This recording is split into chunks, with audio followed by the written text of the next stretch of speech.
కథా సారాంశం మనసుల మధ్య బిట్వీన్ హార్ట్స్. స్థానం హైదరాబాద్. వర్షపు చల్లని నగరం. కాఫీ షాపులు, మల్టీ కలర్ లైట్లు, చిన్న ఫ్యాషన్ షాపులు.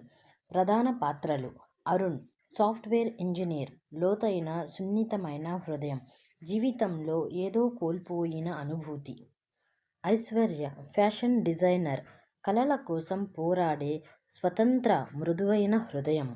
కథారేఖ: వర్షపు చల్లల సాయంత్రంలో కాఫీ షాపుల్లో ఇద్దరు కలుస్తారు. చిన్న సంభాషణలతో, సానుభూతితో ప్రేమ మొదలవుతుంది. వారు వ్యక్తిగత సమస్యలు, భవిష్యత్ కలల మధ్య సవాళ్లను ఎదుర్కొంటారు. కొన్ని మిస్అండర్స్టాండింగ్లు, వృత్తిపరమైన ఇబ్బందులు, కుటుంబ సమస్యలు వస్తాయి. చివరికి ప్రేమ, విశ్వాసం, ధైర్యంగా వారు ఒకరికొకరు జీవిత భాగస్వాములుగా అవుతారు. అధ్యాయం 1. కలిసిన క్షణం. వర్షం ముద్దులా పడుతున్న సాయంత్రం. హైదరాబాద్ నగరం తడబడింది. గగుర్పాట్ల, కార్ల సవాళ్లు, కాఫీ వాసనలు అన్నీ కలిసిపోయి ఒక ఆహ్లాదకరమైన వాతావరణం సృష్టించాయి. అరుణ్ కాఫీ షాపులో ఒక మూల కుడి వద్ద కూర్చున్నాడు. అతని ముందున్న ల్యాప్టాప్ తెరలో రాతలు. కానీ అతని మనసు వేరే చోటే. కొన్ని నెలలుగా తన జీవితంలో ఏదో కోల్పోయినట్లు అనిపించేది. అప్పట్లో ఐశ్వర్య వర్షపు చల్లతో తన జాకెట్లో చల్లారుతూ షాప్లో అడుగుపెట్టింది. ఆమె చిరునవ్వు తక్కువ, కానీ కళ్ళలో ఒక మృదుత్వం, జీవితాన్ని అన్వేషించే విధానం. అరుణ్ కళ్ళు ఆమెపై పడిపోయాయి. ఆమె కాఫీకి ఎదురుగా కూర్చుంది. హృదయం వేగంగా కొట్టుకుంది.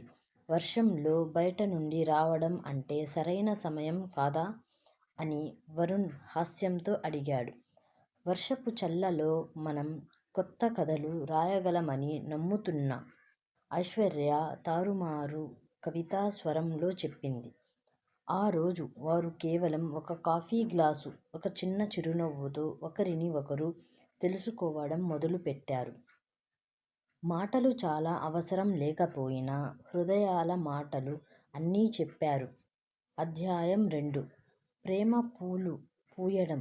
వర్షం ఆగిపోయిన తరువాత హైదరాబాద్ రోడ్లు ఇంకా తడిగా, కానీ ఆకాశం మృదువుగా సూర్యరశ్మి కాంతితో మెరిశాయి. అరుణ్ కాఫీ షాపులో ప్రతి సాయంత్రం కూర్చోగా ఐశ్వర్య చిన్నగా కిచెన్లో పని చేస్తూ నవ్వుతూ కవితలు చెప్పేది. ఒకరోజు ఐశ్వర్య చేతిలో పుస్తకాలు, కాఫీ కప్పులు తీసుకొని అరుణ్ దగ్గరకు వచ్చి, "ఇది నీకోసం" అని చెబుతూ ఒక చిన్న నోట్ ఇచ్చింది. నోట్లో ఏముంది అని అరుణ్ అంచనా వేస్తూ సున్నితంగా తెరిచి చూశాడు. "ప్రతిరోజు వర్షం కాదే, కానీ మనసులో వర్షం కురిసేలా నువ్వు నవ్విస్తావు. ధన్యవాదాలు." అరుణ్ చిన్న చిన్న నవ్వుతో, "మనం కేవలం ఒక కాఫీ షాపులో కలిశాం, కానీ నువ్వు నా రోజుల్లో వెలుగు నింపావు" అని స్నేహపూర్వకంగా చెప్పాడు. తరువాత వారిద్దరూ చిన్న వాక్యాలు, కవితలు, కలల గురించి పంచుకోవడం మొదలుపెట్టారు. ప్రతిరోజు ఒకరినొకరు కొత్త కోణంలో తెలుసుకుంటూ ప్రేమ తూగుతున్న పూల మెరుస్తూ పెరిగింది. ఒక సాయంత్రం వర్షపు ఆఖరి చల్లగాలిలాగా అరుణ్ ఐశ్వర్య చేతిని సులభంగా పట్టుకుని, "నాకు నిన్ను కలవడం మాత్రమే కాకుండా నిన్ను తెలుసుకోవడం చాలా ప్రత్యేకం" అని చెప్పాడు. ఆలోచనలు, చిన్నదొద్దరు, సస్పెన్స్, నవ్వులు మరియు వాస్తవిక అనుభూతులు ఇదంతా వారి ప్రేమను మరింత బలపరిచాయి. వారి ప్రేమ వర్షపు చల్లలో నెమ్మదిగా పూల పూయడం ప్రారంభమయ్యింది. ప్రతి కాఫీ గ్లాసు, ప్రతి చిన్న చిరునవ్వు, ప్రతి చిన్న మాట హృదయాలను మరింత దగ్గరికి తీసుకొచ్చాయి.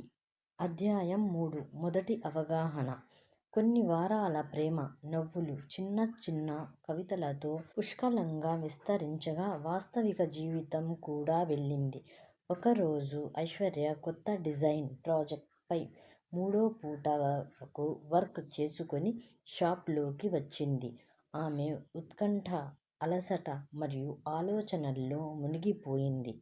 అరుణ్ ఆమెను చూసి, "ఐశ్వర్య, నువ్వు చాలా నిరాశగా ఉన్నావ్. ఏమైనా జరిగిందా" అని అడిగాడు. "ఏదీ కాదు, కేవలం పని కొద్దిగా ఎక్కువ అయిపోయింది" ఆమె తారుమారు నవ్వుతో చెప్పింది. కానీ అరుణ్ ఆమె కన్నుల్లో ఒక చిన్న అసమాధానతను చూడగలిగాడు. తరువాత వారం రోజుల తరువాత అరుణ్ ఒక చిన్న సందేశం పంపాడు. నువ్వు ఈ వారం ఎందుకు కాంక్షలు పంచుకోలేదు? నీకు ఏదైనా దుఃఖం ఉందా? ఐశ్వర్య దాన్ని తారుమారు చదివి, మనం కేవలం పరిచయం ఉన్నాం. ఇది పెరగడం కొద్దిగా భయంకరం అని జవాబు ఇచ్చింది. అరుణ్ ఒక ఊహించని రీతిలో స్లైట్ డిసప్పాయింట్తో నాకు నువ్వు దగ్గరగా ఉండే అవకాశం కావాలి అని రాశాడు. ఇక్కడ మొదటి మిస్అండర్స్టాండింగ్ తలెత్తింది. ఇద్దరూ ప్రేమలో ఉన్న భయం, గందరగోళం మరియు వ్యక్తిగత స్థితుల మధ్యలో పొడవుగా ఉన్న అంతరం చూపించాయి. ఒకసారి వీరి మధ్య చిన్న అనర్థం జరిగింది. అరుణ్ తన ప్రాజెక్టులో ఓవర్ థింకింగ్ చేస్తూ ఐశ్వర్య కొంత స్పేస్ కావాలని భావించింది. కానీ ఒకరి హృదయంలో ఒకరి ప్రేమ ఎప్పటికీ గాలిలాగే చివరకు జాగ్రత్తగా వెలగడం మొదలుపెట్టింది. వీరి ప్రేమ మొదటి సవాళ్లను ఎదుర్కొంటుంది. కానీ అదే సవాళ్లు హృదయాలను మరింత బలపరుస్తాయి. అధ్యాయం 4. గమనం సమీపం. Journey towards understanding. ఒక వారం ఆ తరువాత హైదరాబాద్ రోడ్లు ఇంకా వర్షపు ఆరుముఖంతో సనాతనంగా మెరిశాయి. ఐశ్వర్య మరియు అరుణ్ గడిచిన మిస్అండర్స్టాండింగ్ తరువాత ఆమోదం మరియు నిజాయితీతో మళ్లీ కలుసుకున్నారు. ఐశ్వర్య అరుణ్ ముఖం చూసి, నాకు కాస్త స్పేస్ అవసరమని అనిపించింది. కానీ నువ్వు నా భావాలను అర్థం చేసుకున్నావు అని చెప్పింది. అరుణ్ చిన్న చిరునవ్వుతో, ప్రేమలో డిస్టెన్స్ అవసరమని నేను ఇప్పుడు తెలుసుకున్నాను. కానీ డిస్టెన్స్ ఉన్నా మన హృదయాలు దగ్గరగా ఉంటాయి అని సున్నితంగా చెప్పాడు. వీరి సంభాషణ చిన్న చిరునవ్వులు, చిన్న అనుభూతులు ద్వారా మిస్అండర్స్టాండింగ్లను తొలగించింది. ఇప్పుడు వారు పరస్పరంగా బలమైన అండర్స్టాండింగ్తో ప్రేమను మరింత మెరుగ్గా అభివృద్ధి చేసుకోవడం మొదలుపెట్టారు.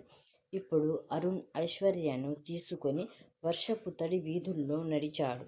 చిన్న కప్పుల కాఫీ, వర్షపు చల్ల మెల్లగా కదిలే కాంక్షలతో వారి హృదయాలు ఒకరి లోకంలో మిళితమయ్యాయి. ఒక చిన్న మెల్లని ముద్దు, హృదయాల మధ్య ఉన్న లోతైన అనుసంధానం, స్నేహం మరియు విశ్వాసం.